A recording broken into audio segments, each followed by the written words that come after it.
अऊज़ु बिल्लाहि मिनश शैतानिर रजीम।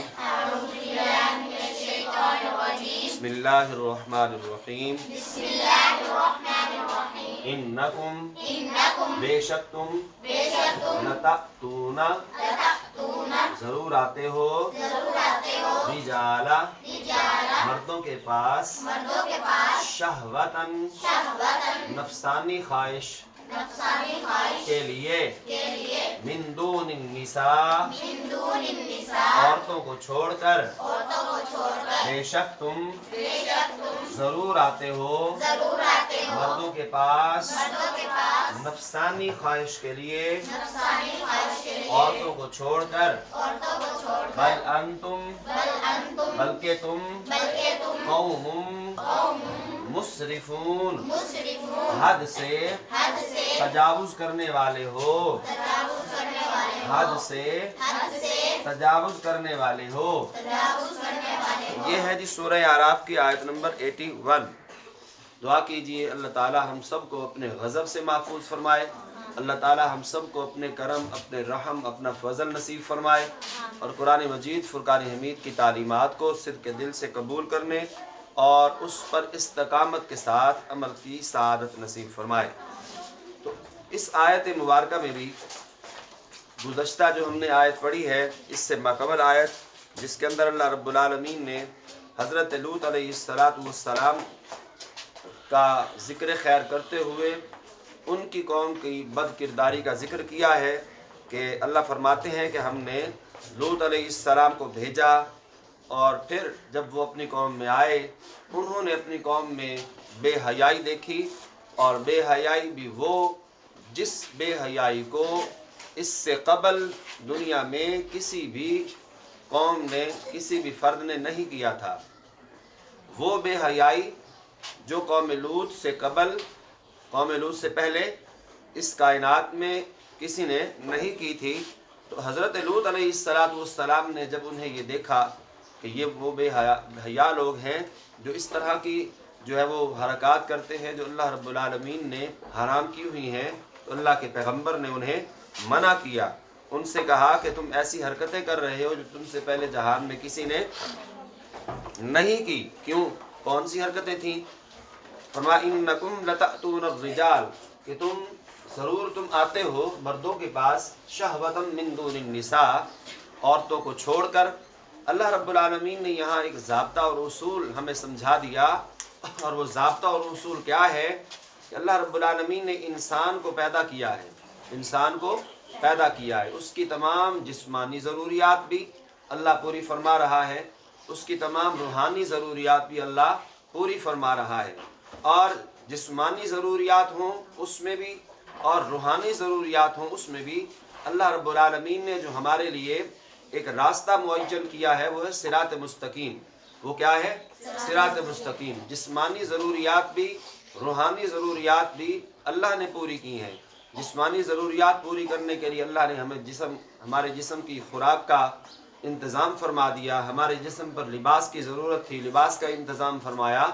इसी तरह मर्दों की, औरतों की नफसानी ख्वाहिशात थीं, अल्लाह ने उनका एक सही तरीका और सही जो मखरज जो अल्लाह रब्बुल आलमीन ने बयान फरमाया कि अपनी नफसानी ख्वाहिश इस अंदाज से पूरी की जाए कि जिस तरीके से अल्लाह का हुक्म है, अल्लाह की हद के अंदर रहते हुए अल्लाह रब्बुल आलमीन ने जो हुदूद मुतअय्यन की हैं, जो अल्लाह रब्बुल आलमीन ने हुदूद मुतअय्यन की हैं, उन हुदूद के अंदर रहते हुए अगर इंसान अपनी नफसानी ख्वाहिशें पूरी करता है तो बज़ाहिर वो नफसानी ख्वाहिशें भी हों लेकिन उस पर भी अल्लाह रब्बुल आलमीन उसे नेकियां और अजर नसीब फरमाता है।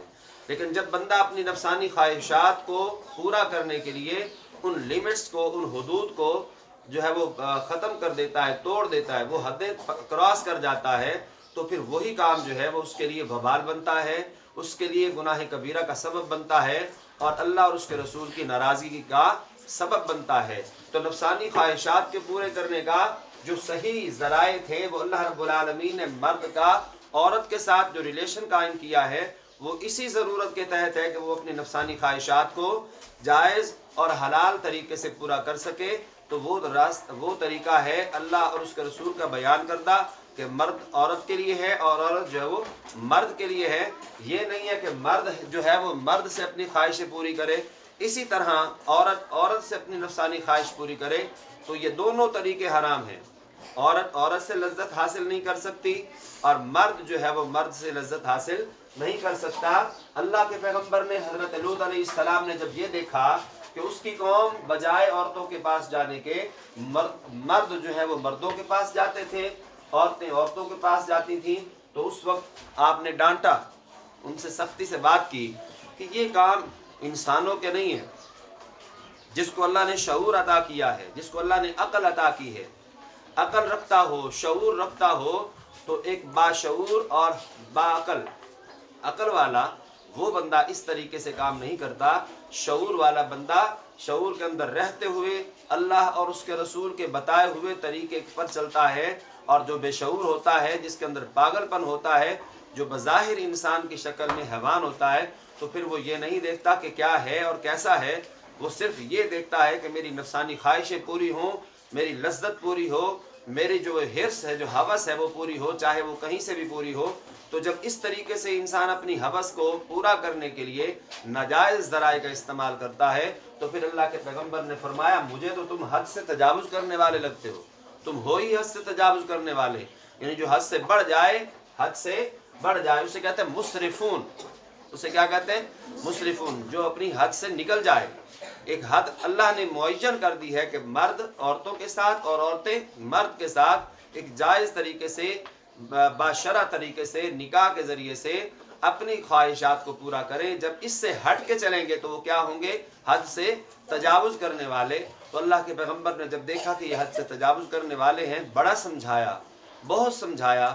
اللہ کے پیغمبر نے بہت زیادہ تلقین کی، واعظ و نصیحت کی، لیکن اس کے باوجود بھی وہ سخت دل لوگ جو حد سے تجاوز کرنے والے تھے، اپنا رب اور اپنے رب کے رسول کے حکم کو ماننے کو ذرہ برابر تیار نہ ہوئے.